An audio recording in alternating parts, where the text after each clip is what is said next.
Did you know that in the United States, the same life-saving drug that costs $8 in India can cost over $300 in the US?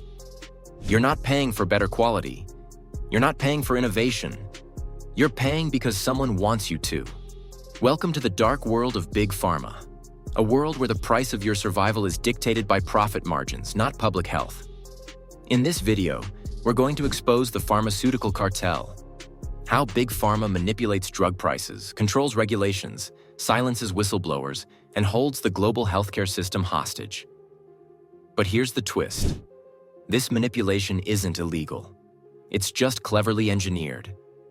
Stay tuned to uncover the playbook of the pharmaceutical giants and why the next pill you take might cost you more than just money. The illusion of innovation. What you're really paying for Big Pharma wants you to believe that drug prices are high because of research and development, R&D, that they spend billions to bring miracle drugs to market. But here's the shocking truth.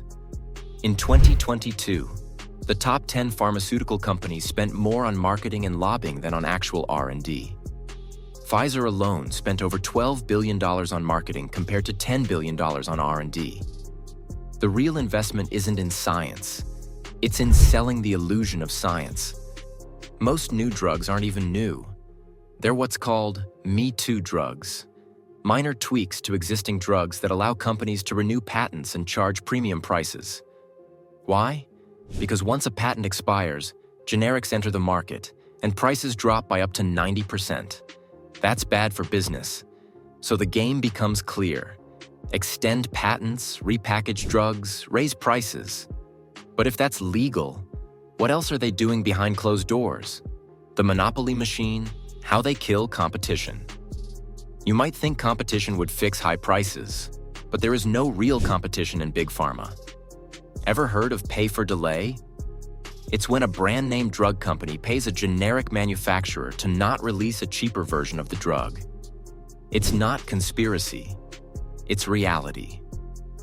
In fact, the Federal Trade Commission found that these deals cost American consumers $3.5 billion every year. And when competition does appear, pharma giants buy them out. It's the modern-day equivalent of a drug cartel, but with legal paperwork and corporate PR teams. Case in point, Martin Shkreli, former CEO of Turing Pharmaceuticals, raised the price of a 62-year-old drug, Daraprim, from $13.50 to $750 overnight. No competition meant he could charge whatever he wanted. And Shkreli? He wasn't the anomaly. He was just the one who got caught. But wait, aren't there supposed to be regulators protecting us from this? Regulatory capture. When watchdogs are on a leash, enter the FDA, the Food and Drug Administration, tasked with keeping the pharmaceutical industry in check. But what happens when the regulators are funded by the regulated? Nearly 75% of the FDA's drug review budget comes from fees paid by drug companies. That's like asking a student to grade their own exam. This system is called regulatory capture. Former FDA officials frequently take high-paying jobs in pharmaceutical companies after leaving government. This revolving door creates a dangerous conflict of interest. In 2020, former FDA Commissioner Scott Gottlieb joined Pfizer's board of directors just 3 months after leaving the FDA. Coincidence? Or just the usual dance? The message is clear. Don't bite the hand that will hire you later. So what does this mean for you, the patient? The global disparity. Why Americans pay the most. Here's something that'll blow your mind.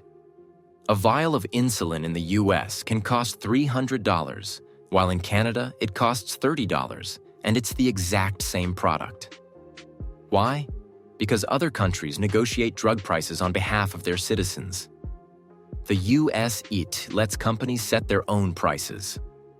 Pharmaceutical lobbyists fought hard to prevent Medicare, the largest buyer of prescription drugs in America, from negotiating prices. Why would they do that? Because allowing negotiation would cut into their profits. In fact, Americans spend more on prescription drugs than the rest of the world combined. You're subsidizing Big Pharma's global profits, and you didn't even know it. But how do these companies justify this to investors, regulators, and the public? The marketing maze. How they control doctors and patients.